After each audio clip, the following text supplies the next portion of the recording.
കാര്യം, ഇദ്ദേഹം ഒരു റിയാലിറ്റി ഷോയിലൂടെ ഇതുപോലെ പയറ്റി തെളിഞ്ഞു ആളാണ്. ആ റിയാലിറ്റി ഷോയിൽ എന്റെ ഒപ്പം ഉണ്ടായിരുന്ന ആളുമായിരുന്നു. അഭിനയമോഹം വേണ്ടെന്ന് വെച്ചതാണോ അതെയോ ഇതാണ് എന്റെ വഴിയെന്ന് സ്വയം തീരുമാനിച്ചോ? Excuse me, let me remind you something. പുള്ളിപ്പുഴ അഭിനയിക്കുന്നുണ്ട്. ഉണ്ട്. സ്വന്തം സിനിമയിലൊക്കെ കയറിയൊക്കെ അഭിനയിക്കും. അതും അഭിനയിക്കുന്ന പടത്തിലൊക്കെ എന്തെങ്കിലും ഒരു മാസ് ഡയലോഗ് അഭിനയിക്കും. അല്ല അതൊന്നും അത് സംഭവിച്ചു കേട്ടോ. ഈ ക്യാരക്ടർ ഇപ്പൊ എനിക്ക് ചെയ്യാൻ വേണ്ടി എഴുതിയൊന്നുമല്ല കേട്ടോ. ഇത് അല്ല സത്യമായിട്ടും അങ്ങനെയൊക്കെ പറയാലോ.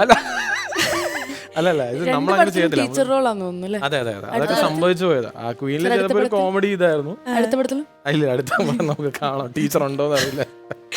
വിൻസി പറയൂ, ഒരു ഡയറക്ടർ എന്ന രീതിയിൽ ഇപ്പൊ നമ്മൾ ഇന്റർവ്യൂവിനൊക്കെ സംസാരിക്കുമ്പോൾ ഭയങ്കര ഇത് പറഞ്ഞ പോലെ കൂളാണ്, തമാശകൾ പറയുന്നത് ചിരിക്കുന്നു. പക്ഷെ ഡയറക്ടറിന്റെ ആ കസേരയിൽ ഇരിക്കുമ്പോൾ ഇദ്ദേഹം എങ്ങനെയാണ്? ഒന്നും മിണ്ടത്തില്ല. ഇതിങ്ങനെ ഒരു ഇട്ടിരിപ്പതിലേക്ക് നോക്കിയിട്ട് എനിക്ക് ആ സിനിമ ഇപ്പം ഞാൻ എൻ്റെ സെക്കൻഡ് മൂവി, എനിക്ക് കിട്ടിയ സെക്കൻഡ് കോളാണ്. ഞാൻ സെലക്ട് ചെയ്യുന്ന സെക്കൻഡ് മൂവിയാണിത്. ഓക്കെ.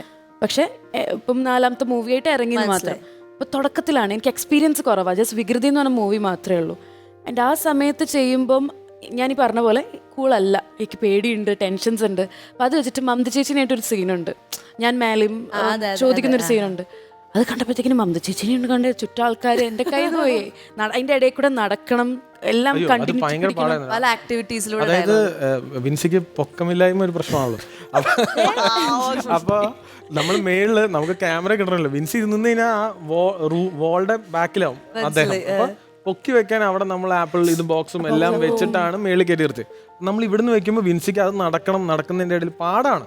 നമുക്ക് ഇവിടുന്ന് പറഞ്ഞാൽ മതി. അല്ലെ ഞാൻ മനസ്സിലാക്കുന്നുണ്ട് കേട്ടോ. പക്ഷേ അന്ന് സംഭവിച്ചത് എനിക്ക് കിട്ടുന്നില്ല, ദൈവമേ കൈയൊക്കെ വിറയ്ക്കുന്നു എന്നൊക്കെ പറഞ്ഞ് എങ്ങനെയൊക്കെയോ തീർത്തു. 5 സാധനമായിരുന്നു ട്രെയിലറിലൊക്കെ വരേണ്ട സാധനം. നീ എന്നെ ചെയ്തു വെച്ചേ, നീ ഇതാണോ ആ റിയാലിറ്റി ഷോ എന്നൊക്കെ പറഞ്ഞ് ഞാൻ ദൈവം നിന്നെ അനുഗ്രഹിക്കട്ടെ.